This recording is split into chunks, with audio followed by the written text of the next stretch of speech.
fun. Paimon even dreamt of making the film last night.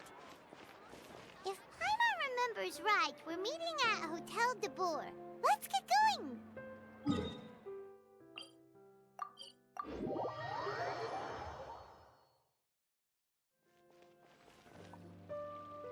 Ayaka! Yoimiya! You're already here! Good morning. Xavier said yesterday afternoon went well. Yeah, and how about you, Ayaka? What were you up to yesterday? After we split up, Ayato went to see Udex Nervillette at the Palais Mermonia. I was originally thinking of going with him, but he said he could manage it himself. He told me to go see the sights around Fontaine and to enjoy the local culture. So I rode the aquabus with Yoimiya and visited the Opera House on Aranias Island. Yeah, you wouldn't believe what we saw there! 2 mechanical puppets that were dancing together! You've already seen them, right? Yeah, those two! Amazing, aren't they? We sat and watched for quite a while. It was mesmerizing. Like we could keep watching them forever. Oh, it was the same for us the first time we saw them, too! Afterwards, we went swimming at the beach! Well, diving, to be exact. It was the first time I ever breathed underwater! I held Ayaka's hand and we counted down together. 3, 2, 1, and then splash! We were beneath the waves.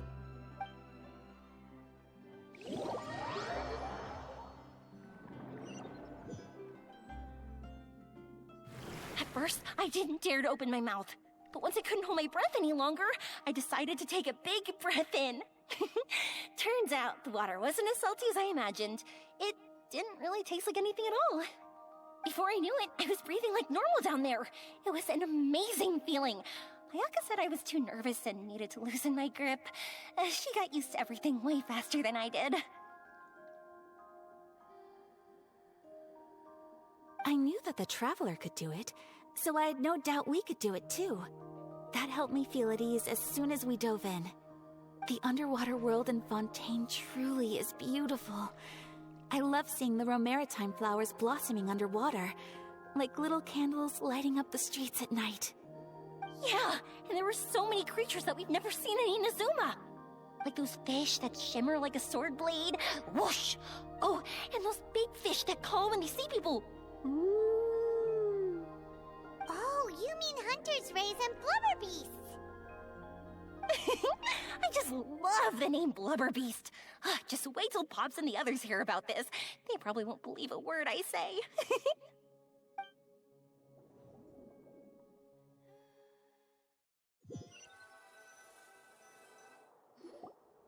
Yoimiya was down there for quite a while. It was dark before we finally rode the aquabus back to the city. I figured she'd want to sleep in today. Yeah, even I was worried that I wouldn't be able to get up. I still felt like I was drifting in the waves when I went to sleep last night. But as soon as I woke up today, I remembered that we'd all be shooting a film together, and I was ready to go. Speaking of the film, where's everybody else? My brother and Xavier were speaking to the restaurant owner about using the place as a filming location. They should be here soon. As for the others, We're here. Please excuse my tardiness. I just finished the Special Patrol's 6-mile morning jog. Wait, 6 miles?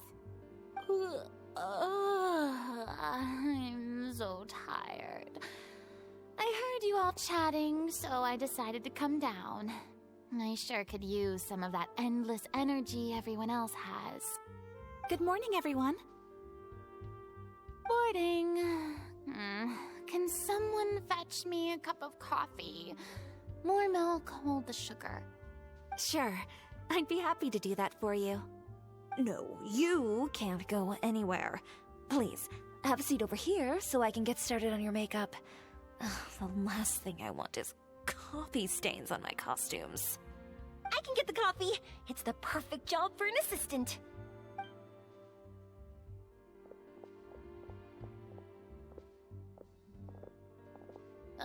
So much energy. Seriously, what's her secret? Oh, Yoimiya's always like that. But you sure look exhausted, Farina. It's because you're not used to waking up so early, huh? Of course not. I spent the whole night reading the novel from cover to cover, marking sections that either need to be omitted or adapted. Wow. Paimon didn't expect you to be so thorough. Well, I was the biggest star in all of Fontaine after all. It takes more than just a pretty face to earn a reputation like that. I know how to get serious when the situation calls for it. I went all out when I was acting as an Archon, so why wouldn't I do the same for my own life? Here's your coffee, Director Farina.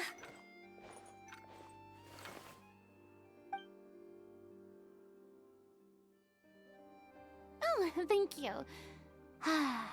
The sound of being called director and the aroma of coffee feels almost as refreshing as hearing the birds chirping in the morning.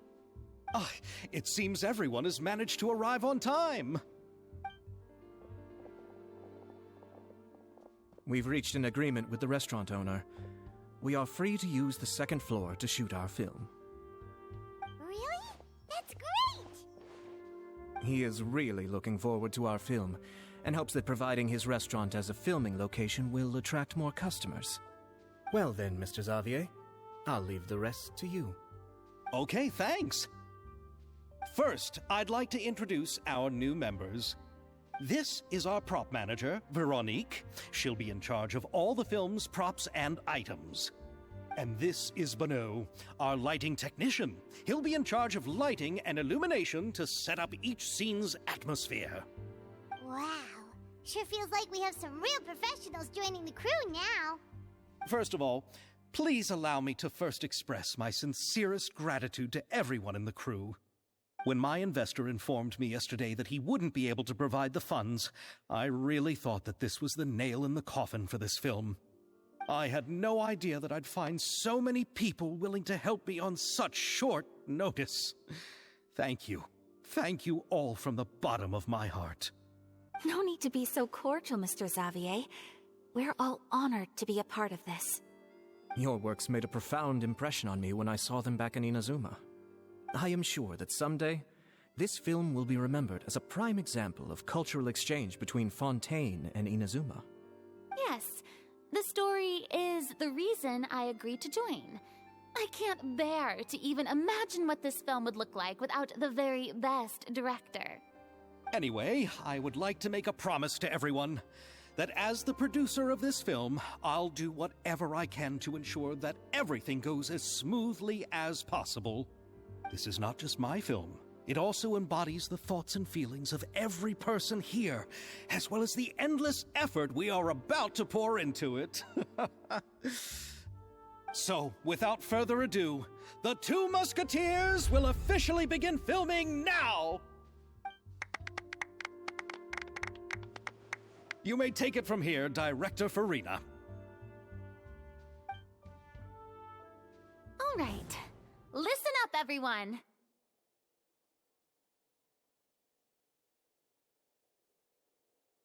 The first scene takes place when the two young musketeers are living at the Baron's home, still unaware of all that is about to happen to them. We'll need props and lighting to set the scene. Our lead actors can go get their makeup done, and extras, please take this time to go over your positions. Whoa. Seems Farina's really kicking things into gear as the director. Is everyone clear? I don't want anyone traipsing around the set like umbrella finches. All right, cameras will start rolling as soon as the set is ready. Let's make a film that'll make some serious waves in Fontaine. Not the kind of waves that drown people. I mean, the good kind of waves. Seems like she's still a bit traumatized by that. Anyway, let's go see if there's anything we can do to help.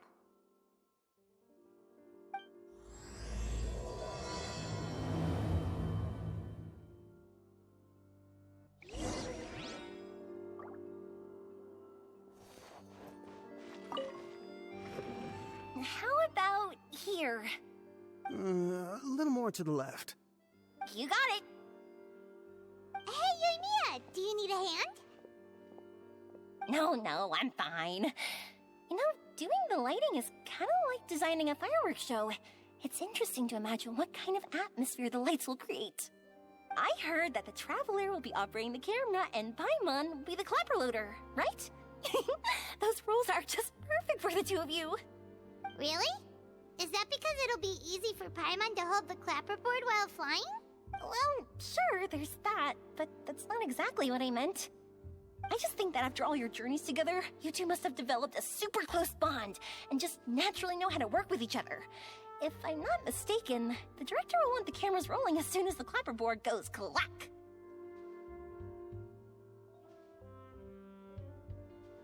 Oh, I see! It's amazing to see the magic behind filmmaking. Yoimiya, we need lights over there, too. Oh, on it! I've got to get back to work. Chat with you later. Oh, it's exciting to see so many people working together to bring the film to life.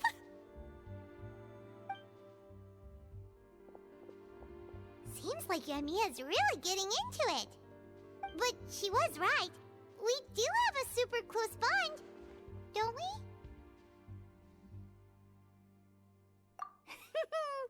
Paimon's really happy to hear that.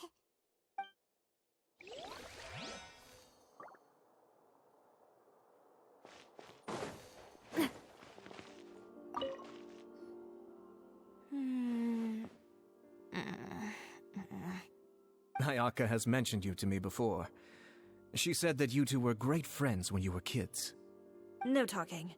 I'm thinking about how to do your eyeshadow. Ah, yes. To help me really look the part. To achieve a more young and naive look for this scene. Are you saying the wrinkles around my eyes are too deep? You just have too much of a calculating look in your eyes. You sure don't mince your words. It seems you really haven't changed much. Quiet.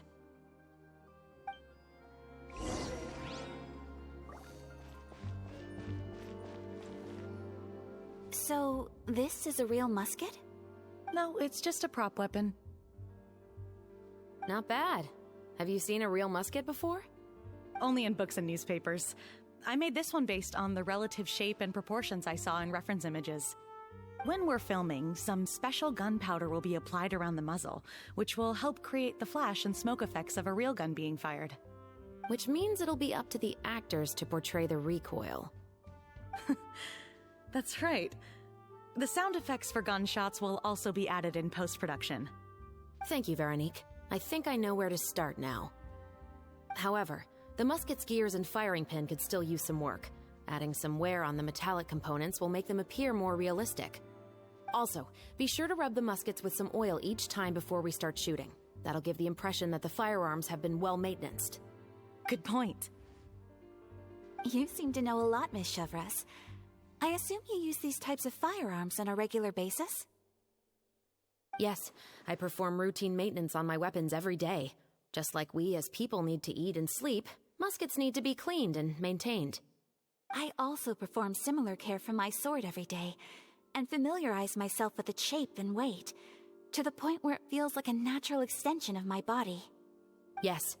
This way, our weapons will never betray us in the heat of battle. Yes, well said. It seems we have the same philosophy on this topic. Oh, sounds like they found a common interest to talk about. Though these props differ from the muskets I use, I can still give you some pointers. Good. I look forward to your instruction. First and foremost, never point the weapon at anyone, regardless of whether it's a real or prop weapon or whether you're holding it or it's on the table. This holds for any time when you're not actively engaging an enemy. Okay, understood. When aiming the musket, extend your arm so that it's level with your shoulder and use your eye to look down the weapon's sights. Like this? Not bad. Now, try saying your lines. This is the end of the road for you. Good. Now turn your body a little. That way, you'll give your enemy less of a target to work with. And relax your shoulders. Here, allow me to demonstrate. This is the end of the road for you. Huh. Excuse me, Miss Chiori. Director Farina, there's something I wish to discuss with you. Oh?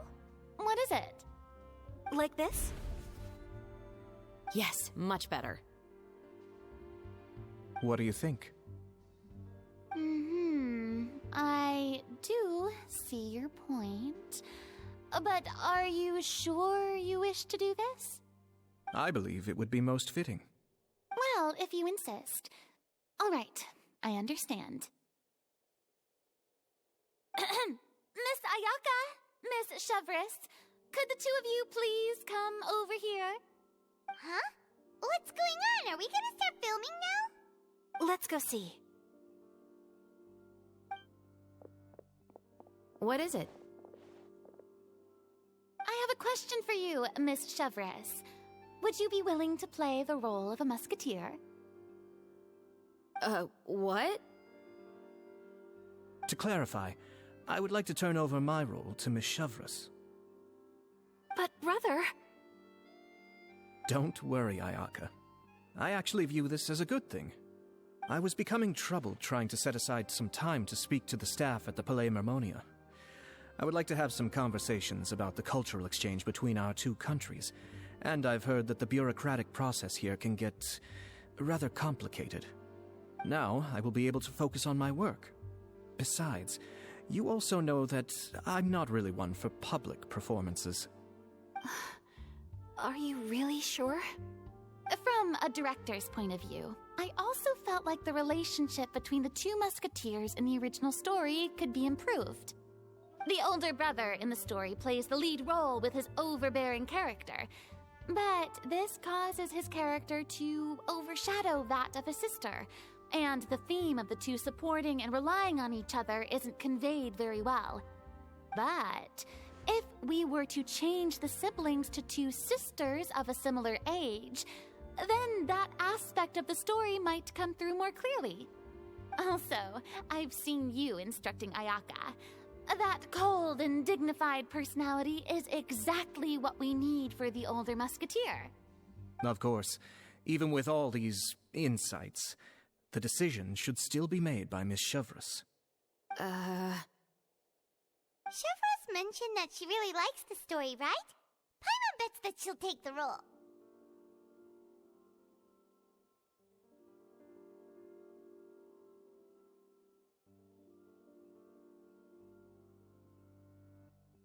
All right, I'll take the role. Good. It's decided then. I'll get started on making edits to the script. We'll also need to make some immediate adjustments to the lighting, props, and costumes. I have a feeling that our adaptation will be even better than the original story. You're doing a great favor for me, Miss Chevres. You have my gratitude. Don't mention it. I like this character, so if anything, I should be the one thanking you. Well, since my brother is the one who brought up the idea, I suppose there's no need to worry. Let's go, Miss Chevres. I look forward to working with you. Please, just call me Chevres.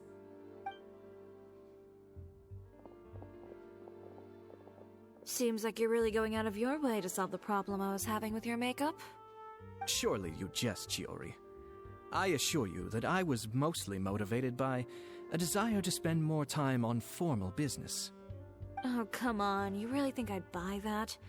According to what I've heard from Ayaka, her brother is someone who can juggle 10 different matters at the same time. I'm sure you have other reasons for backing out. Perhaps.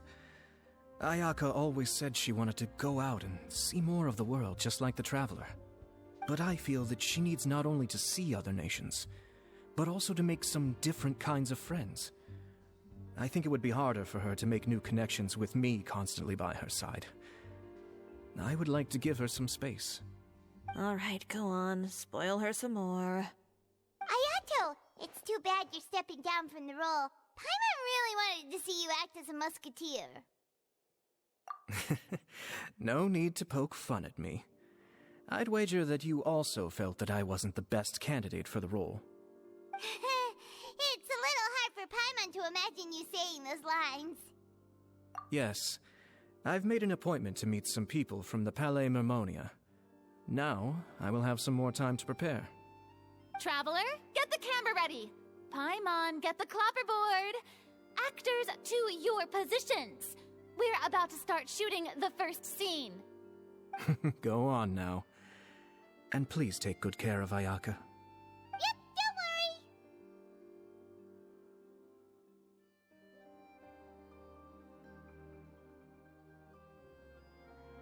Thank you.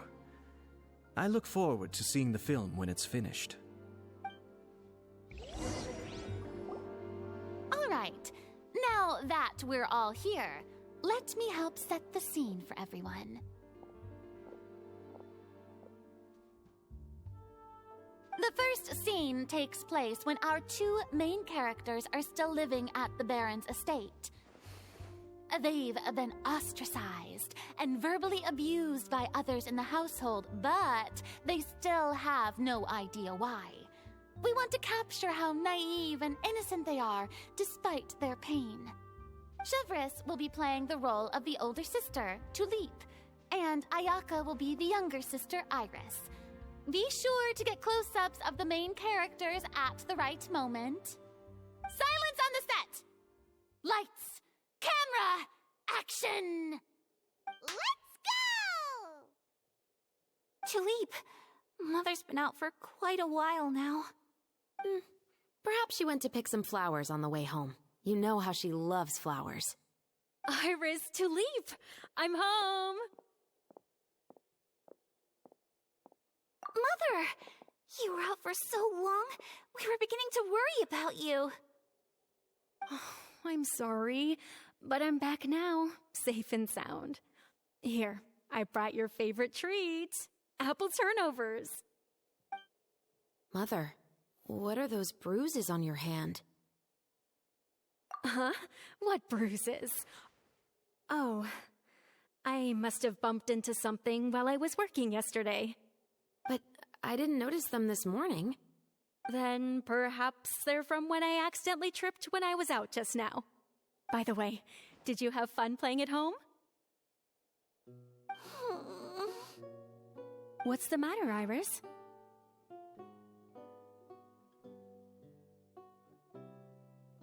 Well, we've realized that no one really wants to play with us. They even took Iris's doll and spat at us. And they even called us names. They said we were... Shh! It's all right, don't worry. Girls, listen to me. It doesn't matter what anyone says. Don't listen to them. No one can define you with such words. You both have wonderful lives ahead of you. Just like your names. You will both blossom like beautiful flowers. Maybe your time to blossom hasn't quite come yet, but one day, you two will bloom more beautifully than anything else. Don't let the soil you're in now ruin your future beauty. Understand? My dear daughters. And cut! Not bad. The actors' emotions were all on point. Let's keep that take. Also, if our clapper loader could avoid shouting at the start of the scene next time... Oh, got it. Great. I was a little worried that my nerves would get the better of me. What about you, Chevris? I felt fine. The lines weren't too difficult at all. Seems like Farina must have adapted the role nicely. You two were great. I couldn't tell it was your first time acting in a film. You should have more confidence. Thank you for your encouragement. Positions, everyone! We'll move on to the next scene after we try a few more camera angles.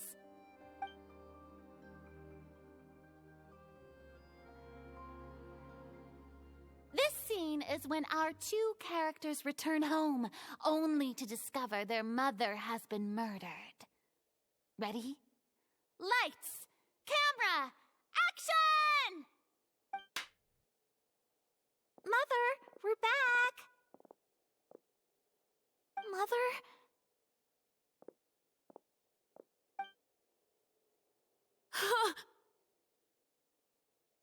What's wrong, Tulip? Iris, stay away! Huh? Why? What's... Mother! Mother... She's... Huh?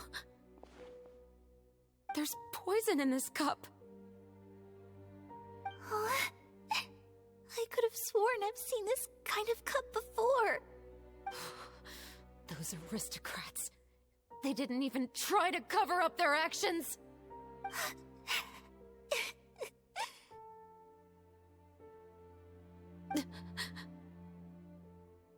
Iris, we need to leave this place. Leave? But now that Mother is gone, where can we even go? Anywhere. All I know is that we can't stay in this house. But are we just going to let them get away with this? We'll have our revenge, I promise you. Just not right now.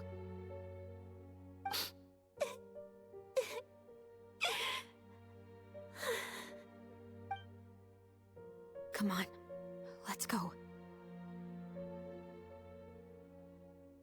No, wait. We can't just leave Mother here like this. At least let me leave this rose with her. That's why we went out in the first place. To buy her this flower. All right. Goodbye, Mother.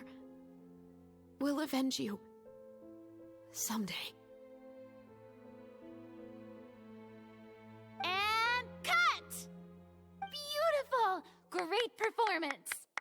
Oh my, you're so amazing, Ayaka! And were those real tears I saw? How did you do it? I was surprised too. Thank you for the kind compliments. Actually, as soon as Director Farina said action, I told myself not to think about anything. I just felt the weight of the moment and became the character. It's quite similar to practicing the art of the sword. You clear your mind and focus only on what's happening in front of you. Ayaka's performance was amazing. Have I discovered an acting prodigy? Pipe down, everyone! We need to move on to the next scene!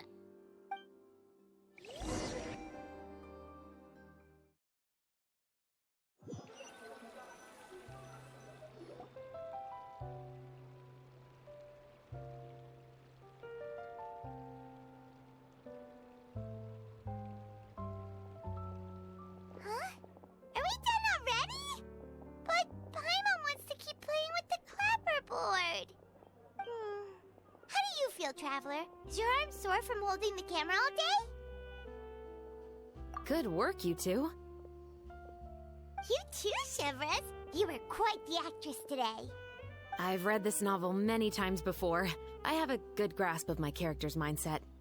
Anyway, do you remember my request from yesterday? Oh, right! We were having so much fun that Paimon nearly forgot! You have a case where the murders seem really similar to the cases in the novel, right? So, how are they similar exactly? In the story, the main characters grow up to become two musketeers, always using their guns to carry out their revenge. And on each of the victims, they place a rainbow rose as a signal that they've returned. Yes, that's correct. We found rainbow roses just like in the novel. Seems like you're connecting the dots now. Oh, that does sound pretty concerning. Especially after seeing the script today. Oh, now Paimon can't stop wondering what kind of ulterior motive the murderer might have. What do you think, Traveler? You're smart. Paimon wants to hear your thoughts. Good. On behalf of Fontaine's Special Security and Surveillance Patrol, thank you for your dedication to justice. There's no time to lose. We should start investigating right away. Follow me. Huh? Right now? Well, we just got done filming all day. Paimon's so tired. The most valuable intel always comes after nightfall. They are like small, remote islands in the middle of the sea. If you don't stay vigilant, you will pass right by them in the fog. That's how one of my favorite books always puts it, at least. So, where are we going right now? Let's start by checking out some workshops that sell mechanical components. If the culprit is making their own weapons, it's very likely that they'll visit those sort of places.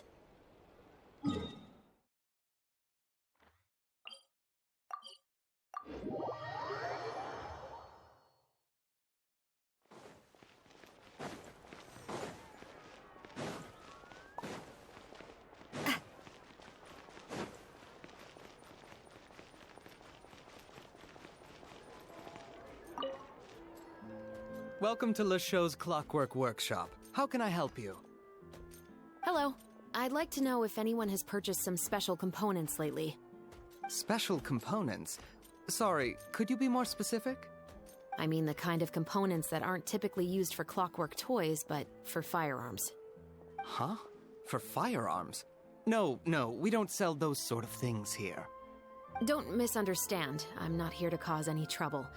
We are merely investigating a case, and we're hoping that you could cooperate. Well, to be completely honest, I'm not even sure what kind of components that would entail. Has anyone ever purchased components here as an individual rather than on behalf of an organization?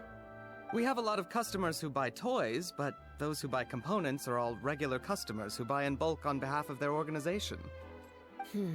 Is that so? I understand. Thank you for your cooperation. You're welcome. It's the least I can do.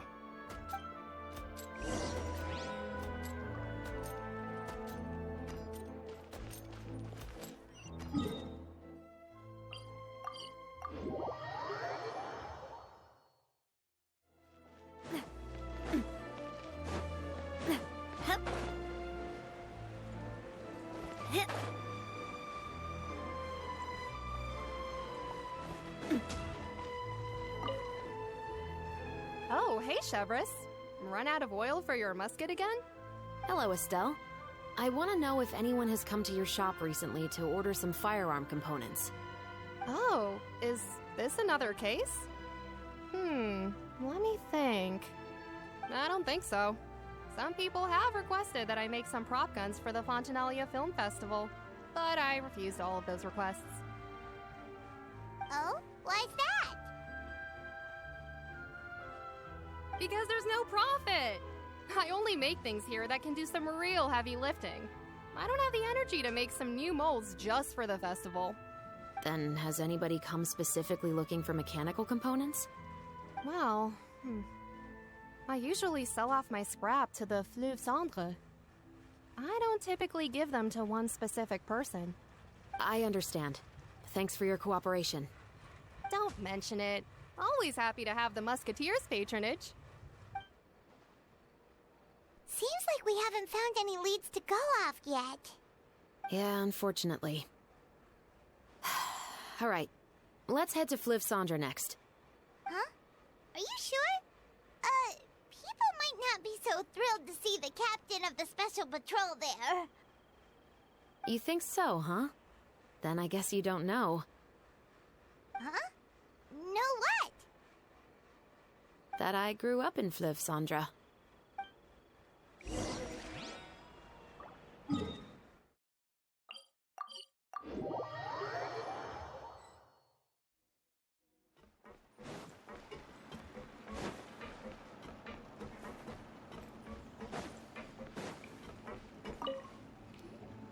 Hello, I'd like to ask some questions. I don't know anything. Don't worry, I'm not here to arrest anybody. You say that now. It's the truth. Here, take this as my guarantee. Wait, did Paimon just see what she thinks she saw? Is the captain of the special patrol bribing a citizen? Seems you're different from the other guards. What do you want to know? Have you heard anything related to muskets in Fleuve Cendre lately? Anything at all? Muskets, huh? All I know is that about 2 weeks ago, we started hearing some loud noises at night. So loud that it's been waking me up. Were they gunshots? Possibly. It's hard to tell around here. Someone's house collapsing, a pipe exploding somewhere, it's all the same. But the noises I'm talking about definitely happened after I fell asleep. Do you know where the noises were coming from? I don't remember clearly. Is it that you don't remember, or that you need to think about it some more? You tell me. Then please, think about it some more. She's giving her even more Mora! The noises came from the end of the Southern Waterway. I came out and had a look for myself when I wasn't sleeping well, but I didn't dare get too close. That's all I know. All right, I'll take your word for it. Thanks for the pâte de fruits.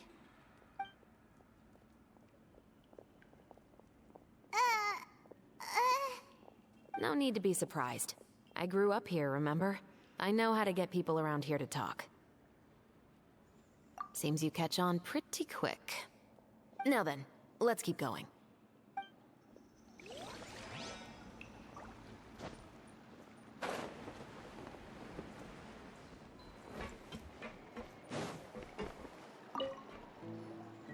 It's been a while, Tetro. Please, just get on with your request. I want to know if you've heard anybody talking about muskets lately. Information isn't free, you know. I've heard that bandits have been extremely active in the countryside recently, and they've been affecting the delivery of goods to Poisson. I can allocate some more manpower to help out with that problem. What do you say?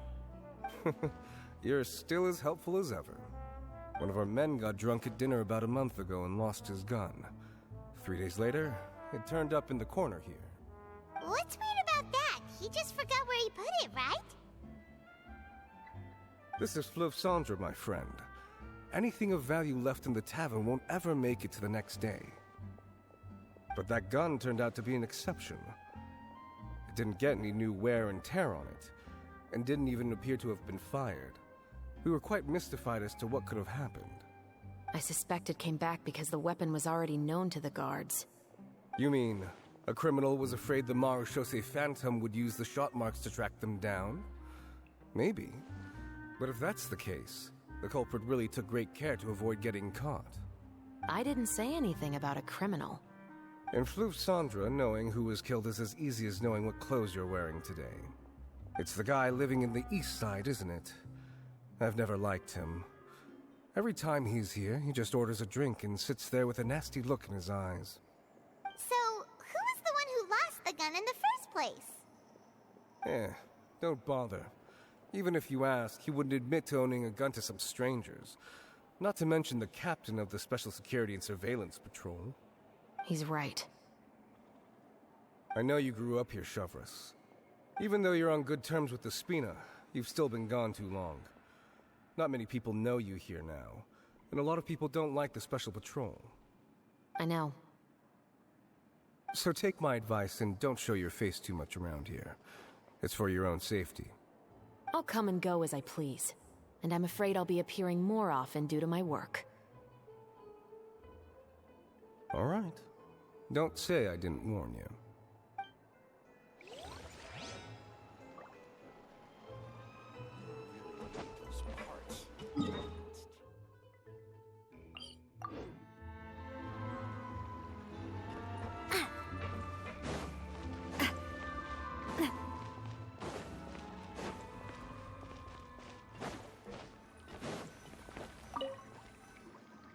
What's all this?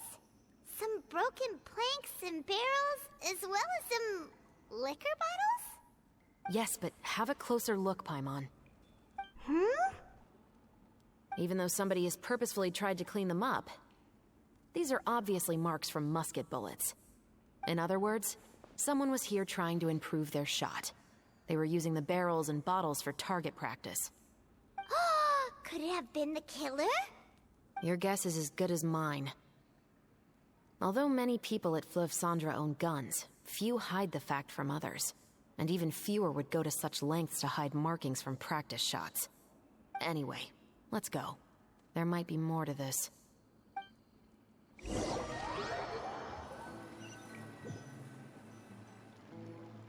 Seems like that's all we'll be able to uncover for today. Paimon feels like we managed to learn a lot more here than up on the surface. Yes. Assuming that everything we found is indeed connected to our suspect, then their timeline was probably something like this. A month ago, our suspect found a gun and took it home to disassemble it. Once he'd figured out its mechanics, he brought it back. In the following weeks, he used some parts to create his own makeshift musket and took it to the Fleuve Sandra for target practice.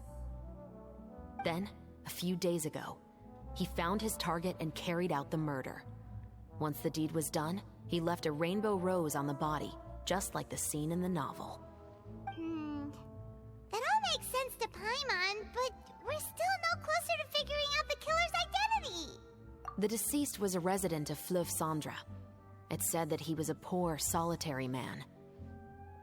Yeah, that's also something I'm trying to figure out.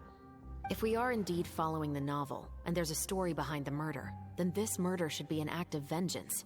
But according to our investigation, the deceased didn't have any enemies. He was no saint, but no one's heard of a rival who hated him enough to shoot him dead, much less care to leave a rose on his body. What message is the killer trying to convey, and to whom exactly? We've thoroughly investigated that possibility. He claims to have spent the whole day at the Opera House on the day of the murder, and the staff there have confirmed his account. Okay, so he has an alibi. Not only that, he lacks a credible motive as well. He has a family of his own, and both of his parents are still alive. I've looked into his records. He was adopted at the age of 6, and all the proper procedures were followed. There are also records of him at an orphanage before then. In the story, the mother of the 2 musketeers was murdered after the children turned 10. Of course, he could have changed the children's ages, but I don't want to assume anything without evidence. More importantly, I've also had a chat with him in person. He didn't seem like the kind of person who would pull the trigger to kill a man. Then, what should we do now? We have all this new information, but it doesn't help us move forward. Investigations take time. I didn't expect us to catch the culprit in just a single day. How about this? Let's spend the next few days filming with the crew. We can continue the investigation once we're done with the film. I'm sure that given time, new leads will present themselves. Wait, but weren't you saying Intel is like small, remote islands in the middle of the sea just a moment ago? Wouldn't you just miss them if you were to stop looking? Ah, but the book had more than one reference to the islands, Paimon. Oh? What else did it say then? As long as you spend enough time sailing through the fog, you'll eventually come across an island.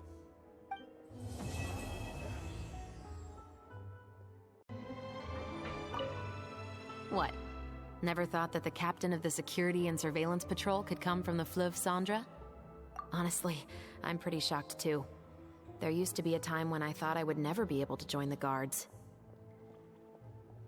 But as long as you can distinguish yourself through your accomplishments and skills, you'll eventually be recognized for your worth. If you look at it another way, my life at Fleuve Sandra has actually taught me a lot of valuable skills. Skills like how to barter with criminals or how to think in their shoes. Of course, I'd appreciate it if you could keep this a secret between us. What? Never thought that you mean rising through the ranks? It was a struggle, for sure. But as long as you can distinguish yourself through your accomplishment, if you look at it another way, skills like how to barter with criminals or how... Of course, I'd appreciate it if you could keep this a secret between us.